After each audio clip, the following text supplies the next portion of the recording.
السلام علیکم ورحمۃ اللہ وبرکاتہ۔ امید ہے کہ آپ حضرات خیر و عافیت سے ہوں گے۔ پچھلی ویڈیو کے اندر یہ بات میں نے کی تھی کہ پرائمری نظام تعلیم کے اندر دینی اور دنیاوی دونوں علوم پڑھائے جانے چاہیے۔ دینی اور دنیاوی علوم پڑھائے جانے کی ایک اہم وجہ یہ بیان کی گئی تھی کہ قرآن کریم جس طرح کا بیلنسڈ انسان بنانا چاہتا ہے کہ اس کی دنیا اور آخرت دونوں کی زندگی بیلنسڈ ہو، ایسے انسان کے لیے ضروری ہے کہ اسے دینی و عصری علوم ایسے انسان بنانے کے لیے ضروری ہے کہ اسے دینی و عصری علوم دونوں ایک ساتھ پڑھائے جائیں پرائمری سطح پر۔ دوسری اہم وجہ اس کی یہ ہے کہ اللہ تعالیٰ نے انسانی جسم میں سب سے اہم چیز جو بنائی ہے وہ ہمارا دماغ ہے۔ اللہ تعالیٰ نے جو دماغ دیا ہے اس میں بہت سے قسم کی ذہانتیں ہیں۔ اس میں ایک طرح کی ذہانتیں نہیں ہوتی، جیسا کہ عام طور پر ہم یہ سمجھتے ہیں کہ بچہ ذہین ہے تو ذہین ہونے کا مطلب بس یہ سمجھتے ہیں کہ بچہ چیزوں کو سمجھ جاتا ہے۔ زندگی کے اتنے میدان ہیں، اگر بچے کی ذہانت ایک طرف چل رہی ہوتی ہے، ایک طرف اس کا دماغ چل رہا ہوتا ہے، تو کئی بار اس کا دوسری طرف دماغ نہیں چل رہا ہوتا ہے۔ مثال کے طور پہ جیسے ایک بچہ سماجی طور پہ ذہانت میں بڑا تیز ہے، مطلب وہ لوگوں سے ملنا جلنا، ان سے بات چیت کرنا، ان سے ریپو بلڈ کرنا بڑی آسانی سے کر لیتا ہے، لیکن دوسری طرف وہ میتھمیٹیکل ایکسرسائزز نہیں کر پاتا۔ اس کا مطلب اس کی جو ریاضی کی ذہانت ہے وہ کمزور ہے۔ تو اللہ رب العزت نے جو ہمارا دماغ بنایا ہے اس دماغ کے اندر ملٹیپل انٹیلیجنسز ہیں۔ ہاورڈ گارڈنر یہ ایک اس پر انہوں نے بڑا کام کیا ہے۔ ان کی ایک تھیوری ہے کہ ملٹیپل انٹیلیجنسز ہیں اور انہوں نے 8 انٹیلیجنسز کو بہت واضح طور پہ الگ الگ کیا ہے۔ تو یہ انٹیلیجنسز یعنی دماغ کے جو ہمارے مختلف خانے ہیں یہ اس بات کا مطالبہ کرتے ہیں کہ ہم بچوں کو پرائمری سطح پر دینی و عصری علوم دونوں پڑھائیں۔ اس سے کیا ہوگا کہ دینی و عصری علوم پڑھانے سے ان کی تقریباً تمام ذہانتوں کو غذا مل جائے گی، ان کی تمام ذہانتوں پر زور پڑ جائے گا۔ یعنی وہ بچہ ایک طرف میتھمیٹکس بھی پڑھ رہا ہوگا، اس سے اس کی ریاضی کی ذہانت بہتر ہو رہی ہوگی، ایک دوسری طرف کیا ہے سوشل سائنسز بھی پڑھ رہا ہوگا جس سے اس کی سماجیات کی ذہانت بہتر ہو رہی ہوگی، تیسری طرف وہ لینگویجز پڑھ رہا ہوگا جس سے اس کی لنگوسٹک جو انٹیلیجنس ہے وہ بہتر ہوگی، لنگوال انٹیلیجنس جو ہے وہ بہتر ہوگی۔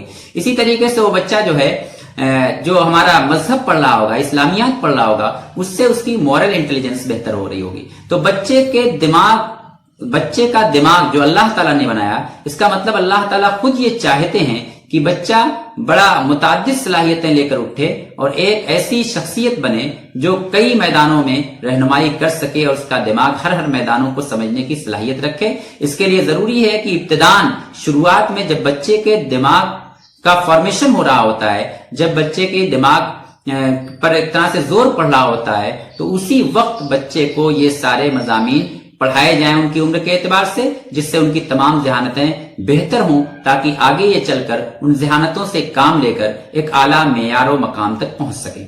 تیسری اہم وجہ یہ ہے کہ قرآن کریم ایک گائیڈنس بک ہے، کتاب ہدایت ہے۔ کتاب ہدایت اللہ رب العزت نے جو رہنمائی کی ہے انسانیت کی، اور زندگی کے تمام میدانوں میں تقریباً اس کی مثالیں دی ہیں، ان کے بہت ساری باتوں کو واضح کیا ہے۔ جیسے مثال کے طور پہ قرآن کریم کی ایک آیت ہے الشجر الاخضر نارا، کہ اللہ رب العزت نے ہرے درخت سے آگ نکالی۔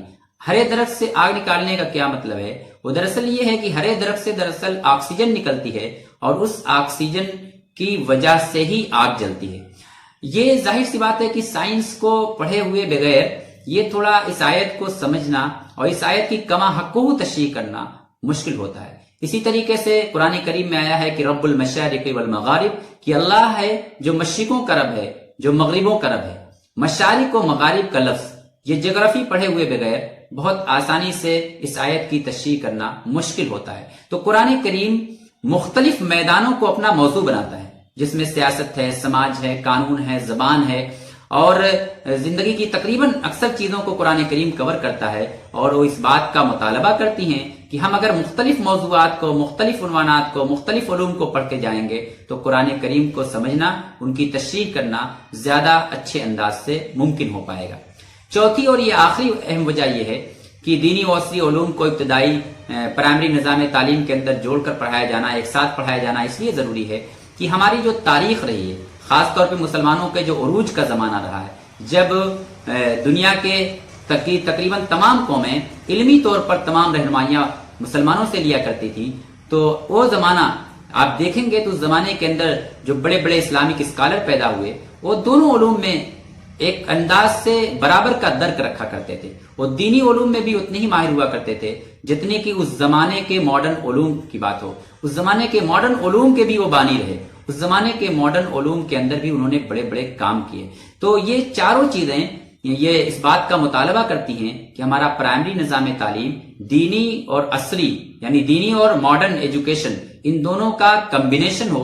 ان دونوں کا کمبینیشن اگر ہم کریں گے تو ہماری نسلیں زیادہ بیلنس تیار ہوں گی اور زیادہ ان کی انٹیلیجنسز یعنی ان کی ذہانتیں اگر ہم بچوں کو ذہین بنانا چاہتے ہیں تو ان کی ذہانتیں بھی زیادہ گرو کریں گی, زیادہ بہتر انداز سے ہوں گی. اور تیسری چیز یہ ہے کہ کتاب ہدایت کو بھی زیادہ بہتر طور پہ سمجھنے میں انہیں اس کا تعاون ملے گا, اس سے مدد ملے گی. اور چوتھی چیز یہ ہے کہ جیسے اسلام اس زمانے کے اندر علمی طور پر ایک مہذب قوم بن چکا تھا اور پوری دنیا کی تعلیم کے میدانوں میں رہنمائی کر رہا تھا, اگر ایک بار پھر ہم دینی اور عصری علوم دونوں کو جوڑ کر اور دونوں کو ایک ساتھ لے کر ہم تعلیم حاصل کریں تو پھر انشاءاللہ پھر دوبارہ ایک ہم بہتر انداز سے رزلٹ دے سکتے ہیں, نتیجہ دے سکتے ہیں.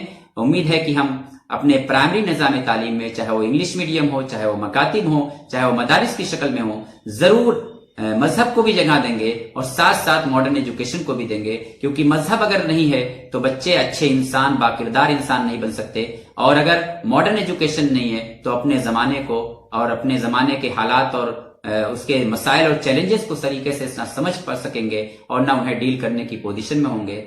بس انہی پوائنٹ پر میں اپنی بات کو ختم کرتا ہوں. شکریہ. جزاکم اللہ. السلام علیکم.